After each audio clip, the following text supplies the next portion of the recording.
What's going on, friends and family of the Red Cup Review? I am your host, Rob Banks, and today we are looking at the Han Solo and Stormtrooper disguise. No, we are looking at the Stormtrooper from Return of the Jedi. He's next to Han. We're going to be doing a little bit of a comparison video in here. There's the figure right there. There's the box, obviously. Check it out, guys.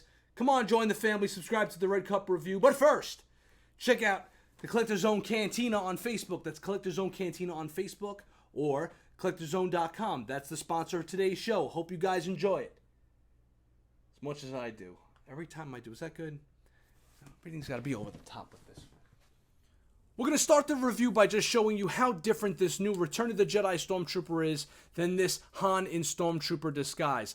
The Han is a little bit taller. You can see that the neck sits a little bit more snug on this Stormtrooper. The heads are completely different molds altogether, down to the detail in the paint, and where the eyes are actually have like a greenish hue on this one, and they're more black on the Han. The Han's breastplate is a little bit more busty, whereas his is more angular, the new one that is. And on all the armor along the outlier here, along the cod piece, is actually a ridge that rides along on the outside. You can see it flares out a little bit more here, whereas over here it's a little bit more form-fitting. The belts are completely different. The midsections are different with different paint apps. The cod pieces are completely different molds on them.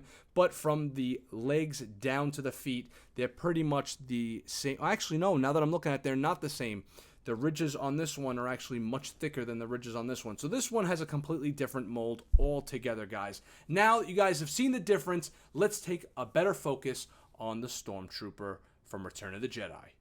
But before we get to that, I just wanted to show you guys an even closer look at how different the actual helmets are. And believe me, I was one of the naysayers too. It's like a Stormtrooper's a Stormtrooper's a Stormtrooper, except in this case, it really isn't. Let's take a closer look. We're going to start by looking at the head sculpt, and the first thing that jumps out at you are those emerald green eyes. Now, the emerald green eyes are nice.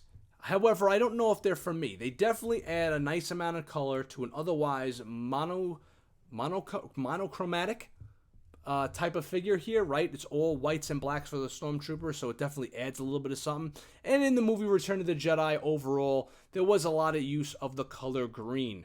However, there's just something about staring into the soulless black eyes of a Stormtrooper as you're staring down the barrel of his blaster and he's ready to take you out. There's just something so cold and sinister, right? However, the green eyes are nice. They do have a little bit of a reflective tone going on, right? They're nice. They catch the light very nicely. Getting on to the Scuffs, it looks like his face was smacked, right? He's like, I'm walking through the forest moon of Endor, and some shrubbery just smacked me in the face. You could tell this guy needs to get dry cleaned. You could tell he's a veteran of Endor. He's not your typical little, wet behind the ears rookie. Now, the paint, the scuff marks in the paint aren't necessarily random. You can see they're in front of the ridge over here on this side. And when you turn the figure this way, they're actually in the back of the ridge, right back there. Now, here's the back of the helmet itself. Nice paint. It's got this right over here. You see this? That's actually paint right there. So it looks like the helmet's been worn. It's been used. It's not totally clean. This guy hasn't been doing his summers on the Death Star or Naboo. Moving along right here, we're going to take a look at the body. And this guy has been bushwhacked.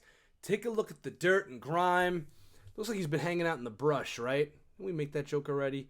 Anyways, you guys could see the greenish / brownish type of detailing in the outfit there. I'm not going to point it out. You guys can see where it is. Let's get a nice close-up look at the chest. Bring it up a little bit, right? So look, you guys got yourselves, if you were lucky enough to get yourself a clean Stormtrooper, right, from like the first movie, or maybe Rogue One from Hot Toys. You got yourself a nice, clean-looking Stormtrooper that'll look great with your Vader, or perhaps Emperor, or maybe your your New Hope setup. But you guys know as well as I do that a speeder bike and a biker scout is coming soon. They already put up Leia and Wicket for pre-order, and this guy is your must-have if you guys are doing any type of diorama or anything like that having to do with the Return of the Jedi. He is a keeper, especially those of you that couldn't get your hands on a Stormtrooper. This guy will fit in nicely. Let's take a look at the down part of his legs. And what's cool is that, although I do like the cleaner look of the Stormtroopers, right? The fact that this has these lines in it and this detailing, it brings out the details a lot better, right? Like, could you imagine if this boot right here was all white, you lose the detail in it, right? Completely. It actually makes the lines stick out more. It makes it look a little bit more worn, right? And weathered, like weathered stuff. It looks good. Even the pauldrons themselves have a little bit of weathering on it, right? So it's looking good to me. Let's take a look at the articulation.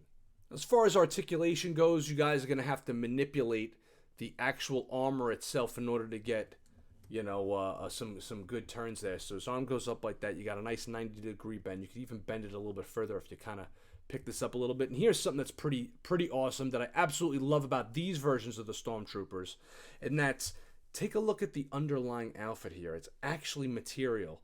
This is how you get good posability in a Stormtrooper, not that rubber stuff they've been peddling on some of their newer releases. I like this black, this total black, you know, stuff going on underneath here. This black underlying jumpsuit outfit / whatever you want to call it. It works. It works for me. It'll work for you too. All right. So the arm goes up about way high that way. But what you can do is you bring it down, you rotate it up, and it's on a little bit. Check it out. You see that? How it stopped? It stopped again. It's on a little bit of a ratchet joint in the shoulder. Just be careful you don't put too much stress in it. These are bands. See how it stretches out there a little bit? So be careful with those. You can even get them doing the whole like, oh my God, those were the droids I was looking for, right? So the head goes up about that high, goes down low. You get nice expressiveness with the head. Turns that way, turns about that far that way. Looks up pretty good, right? The waist twist, you get really, really good waist twist with this thing. Not too much going this way, but going this way, you get a ton. In the legs split out pretty far. You don't want to rip the material underneath though. Bring them back in. They go up only about that far though because of that there, so you could kind of rotate that out and bring it up even higher. You get a nice almost 90-degree bend with the knee here, but again the armor kind of gets in the way, so you're going to have to rotate it. You know, your mileage may vary. The ankles rock a little bit good too. They go forward, they go back pretty well. And what's awesome is that this black underlying suit just, it allows for, because it's like spandexy, it allows for just so much movement and articulation, and you don't got to worry about it, you know, deteriorating over time or anything like that. And then once you get them in the pose you want, you readjust, you could readjust the underlying armor, right? And you can have it match up. See how like the line's supposed to match up that way? Or the line even matches up that way. You put it how you want it, you hide as much as you want, you leave as much as you want. It works out just fine, and you can get some excellent stuff that won't look like it's just kind of thrown together. Come on, guys. These are toys. They're meant to be played with, posed. Played with, posed. Same difference. And here are the accessories. And even though it's pretty bare bones, I got to say that for a $180 to $200 toy, depending on where you get it from, it actually works pretty well. I like the way this blaster, even though the molding is actually different too. It's a different molding from other blasters we've previously had. However, you can see that it is actually, you know, dry brushed or black washed or whatever they call it, right? And it looks gunmetal-y. It looks used and worn just like the figure itself, right? It extends there, right? Wow, that even opens up there too. Yeah, be careful with this stuff, guys, right? It is pretty awesome though.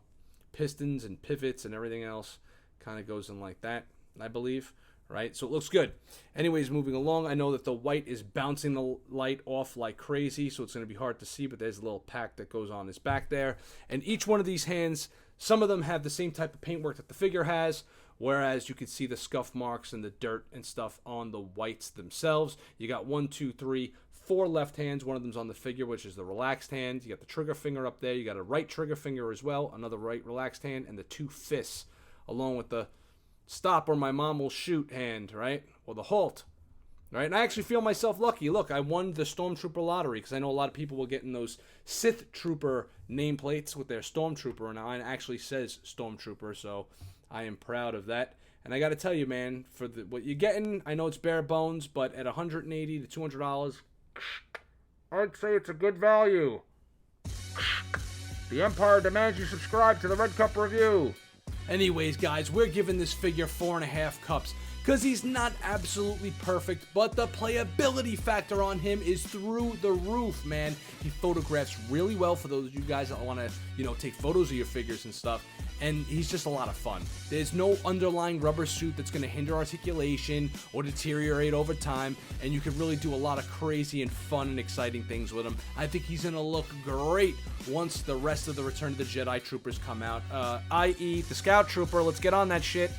So guys, thanks for watching. Hope you guys enjoyed this video as much as I do, and I hope I convinced you guys whether or not you were on the fence. Look, if you don't have a Stormtrooper, you gotta get him. That's what it boils down to, guys.